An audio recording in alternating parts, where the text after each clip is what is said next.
അസ്സലാമു അലൈക്കും വറഹ്മത്തുള്ളാഹി. ഇത് മഹത്തായ ഒരു ഭവനമാണ്. അതായത് മസ്ജിദുൽ ഹുനൂദ്, ഇന്ത്യക്കാരുടെ പള്ളി എന്നറിയപ്പെടുന്ന മഹത്തായ പള്ളിയാണിത്. ഇന്ത്യക്കാരുടെ പള്ളി എന്നറിയപ്പെടുന്ന മഹത്തായ മസ്ജിദുൽ ഹുനൂദ് ബഹുമാനപ്പെട്ടതായിരിക്കുന്ന ഉമർ ഖാദി റഹ്മത്തുള്ളാഹി അലൈഹി നിർമ്മിച്ച മഹത്തായ പള്ളിയാണ്. ത്വായിഫിലാണ് നിലകൊള്ളുന്നത്. ഇതെല്ലാവരും സന്ദർശിക്കുക. റബ്ബ് സുബ്ഹാനഹു വ തആല മഹാനായ ഉമർ ഖാദി റഹ്മത്തുള്ളാഹി അലൈഹിയുടെ അക്ജാവ് ബറക്കത്ത് കൊണ്ട് നമ്മുടെ ജീവിതത്തിൽ ഐശ്വര്യം നൽകി അനുഗ്രഹിക്കട്ടെ.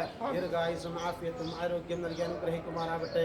എല്ലാ ഇന്ത്യക്കാർക്കും ഇതൊരു അഭിമാനമാണ്. പ്രത്യേകിച്ച് കേരളക്കാർക്കും പ്രിയപ്പെട്ടവർ ഇതൊരു അഭിമാനമായി ഇന്നും നിലകൊള്ളുന്ന ത്വായിഫിലാണ് ഈ പള്ളി നിലകൊള്ളുന്നത്. ബഹുമാനപ്പെട്ട ഉമർ ഖാദി റഹ്മത്തുള്ളാഹി അലൈഹിയുടെ സ്മരണാവശ്യാർത്ഥമായിട്ടാണ് നിലകൊള്ളുന്നത്. എല്ലാവരും ഈ മഹത്തായ പള്ളിയെ സന്ദർശിക്കുക.